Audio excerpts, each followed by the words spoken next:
वैशाली का आज इंटरव्यू था और ये इंटरव्यू वैशाली के लिए बहुत जरूरी था क्योंकि अगर उसकी जॉब नहीं लगी तो उसको उसके चाचा के पसंद के लड़के से शादी करनी पड़ेगी जो वो बिल्कुल नहीं चाहती थी।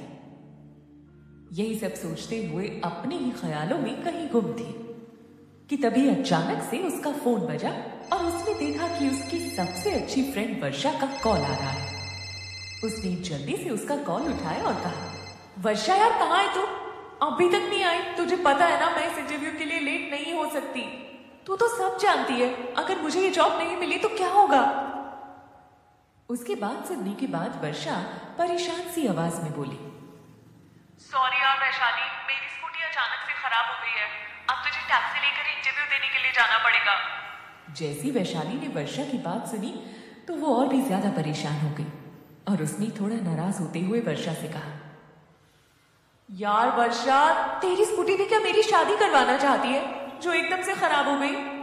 इतना कहने के बाद वैशाली ने फोन डिस्कनेक्ट कर दिया और अपने आसपास देखने लगी इस उम्मीद से कि शायद उसे कोई टैक्सी मिल जाए, लेकिन उसको वहां दूर दूर तक कोई टैक्सी दिखाई नहीं दे रही थी।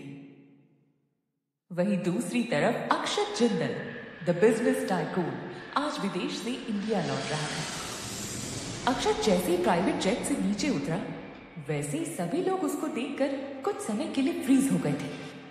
वो सभी लोग वहां उसका वेलकम करने ही आए थे, लेकिन अक्षत को देखते ही वो सब कुछ समय के लिए भूल ही गए और उसे हैरानी से देख रहे थे। अक्षत की लंबी हाइट, तीखे फीचर और उसके चेहरे पर एक कोल्ड लुक उसको एक परफेक्ट मैन बना रहा था, लेकिन वो दिखने में काफी खतरनाक नजर आ रहा था। उसके चेहरे पर किसी प्रकार का कोई एक्सप्रेशन नहीं था और उसको देखकर कोई ये नहीं बता सकता था कि उसके दिमाग में इस वक्त क्या चल रहा होगा।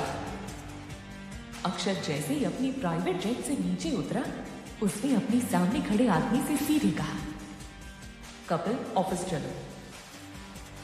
कपिल, जो कि अक्षत का बॉडीगार्ड और ड्राइवर दोनों था, वो अक्षत की बात सुनकर जल्दी से हरकत में आया और उसने बड़े सम्मान के साथ कहा, जी बॉस आइए।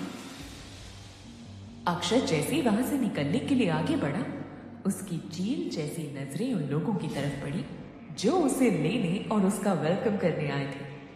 उनकी तरफ कोल्ड एक्सप्रेशन के साथ देखते हुए कहने लगा, लगता है कंपनी में काम खत्म हो गया, तभी आप लोग यहाँ टाइम पास करने आए हैं। जैसे ही अक्षत की आवाज उनके कानों में पड़ी वैसे ही वो सब भी अपने ख्यालों से बाहर आ गए और जल्दी से एक लड़के ने घबराते हुए कहा, सर, आपके दादाजी ने हमें यहाँ पर आपका स्वागत करने के लिए भेजा है।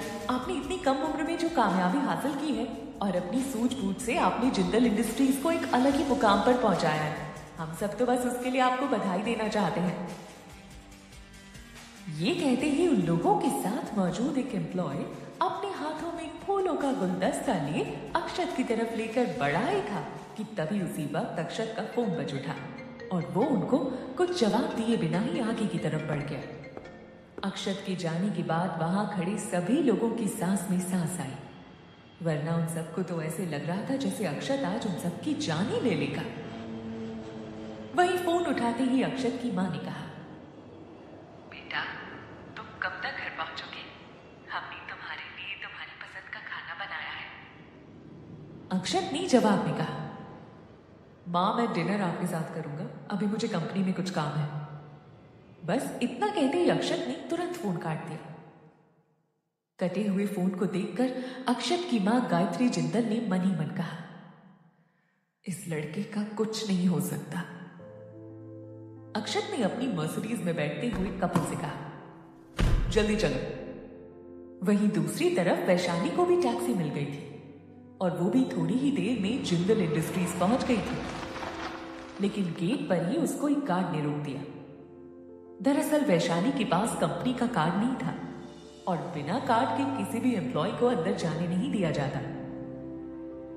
मैडम आपको क्या काम है? गार्ड ने वैशाली से पूछा। गार्ड की बात सुनकर वैशाली ने जवाब दिया, वो आज मेरा इंटरव्यू है। वैशाली की बात सुनने के बाद गार्ड उसको वहां लेकर गया जहां पर इंटरव्यू हो रहे थे। वैशाली अंदर ही अंदर बहुत घबरा रही थी। वो जैसे इंटरव्यू वाली जगह पहुंची वहां बैठे सब लोग उसे घूरने लगे। वैशाली दिखने में भले ही एकदम सिंपल थी, लेकिन वो किसी परी से कम नहीं थी। उसकी ब्यूटी ही ऐसी थी जो किसी को भी उसका दीवाना बनाने के लिए काफी थी। वैशाली ने अंदर जाकर अपने लिए एक सीट ढूंढी और बैठ गई, और अचानक ही उसे कुछ फील हुआ और वो इधर उधर देखने लगी। तब उसने पाया कि सब लोग उसे ही घूर रहे थे। आज उसने रेड कलर का टॉप और उसके साथ ब्लू कलर की जीन्स पहन रखी थी, जिसमें वो किसी कयामत से कम नहीं लग रही थी। उसके बाल पोनी टेल में बंधे हुए थे, जो उसके लुक्स पर 4 चांद लगा रहे थे। कुछ ही देर बाद वहां पर प्यून आया और पूछा, यहां पर वैशाली कौन है? वैशाली तुरंत हरकत में आई और खड़ी होते हुए बोली, जी मैं हूं। प्यून ने उसको देखा और कहा, अब आपकी बारी है, आप अंदर आ सकती हैं। प्यून की बात सुनते ही वैशाली जल्दी से उठकर उस रूम में गई जहां पर इंटरव्यू लिया जा रहा था, और अंदर आकर उसने देखा सामने 5 लोग उसका इंटरव्यू लेने के लिए बैठे हुए थे।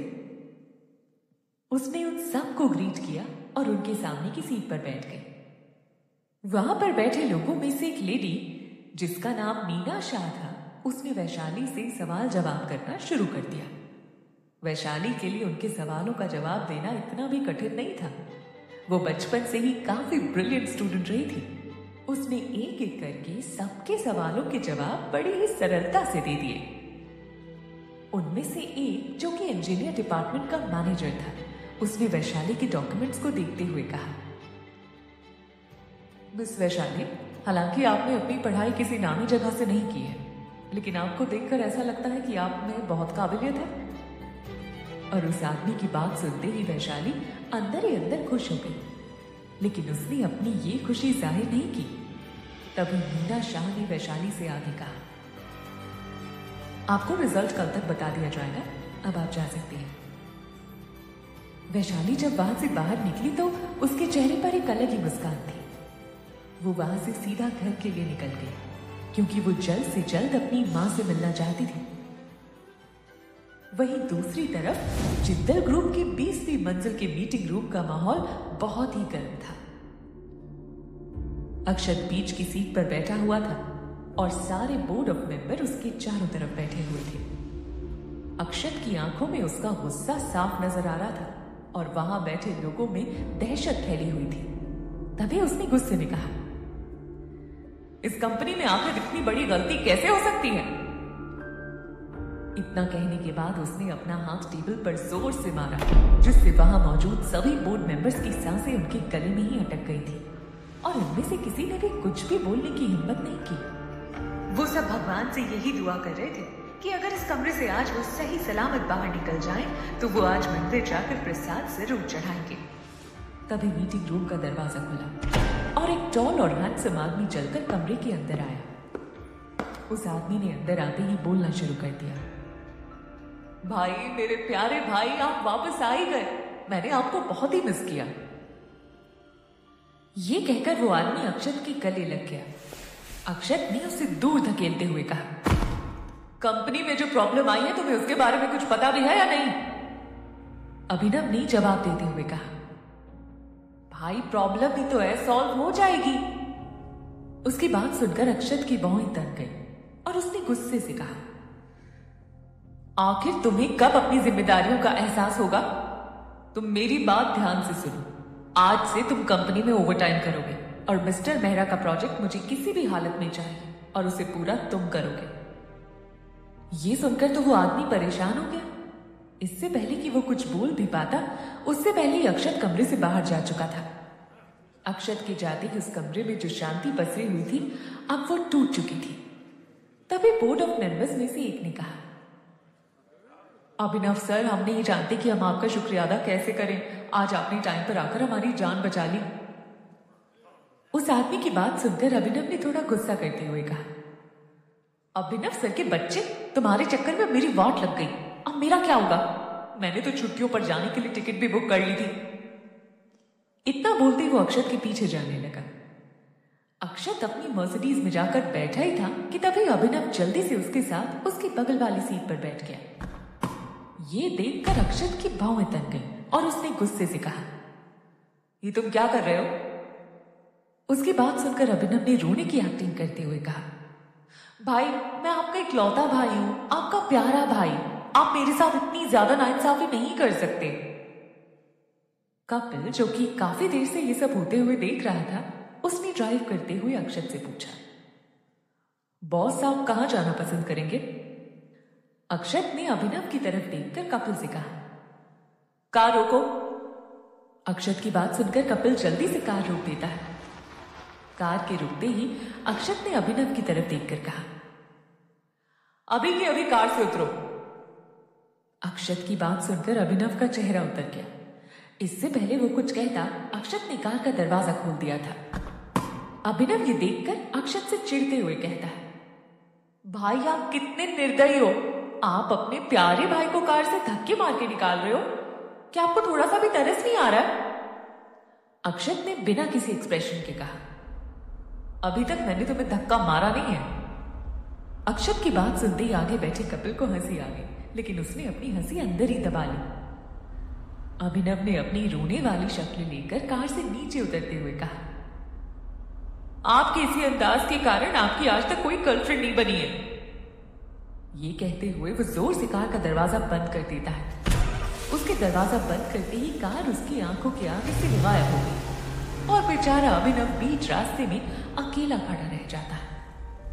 अक्षत कार में बैठा हुआ बैक व्यू मिरर से उसे देख रहा था। अभिनव ने अक्षत की कार को जाते हुए देखकर अपनी जेब से फोन निकाला और एक नंबर डायल किया और वो धीरे से बड़बड़ाने लगा, ऐसा भाई भगवान किसी को ना दे।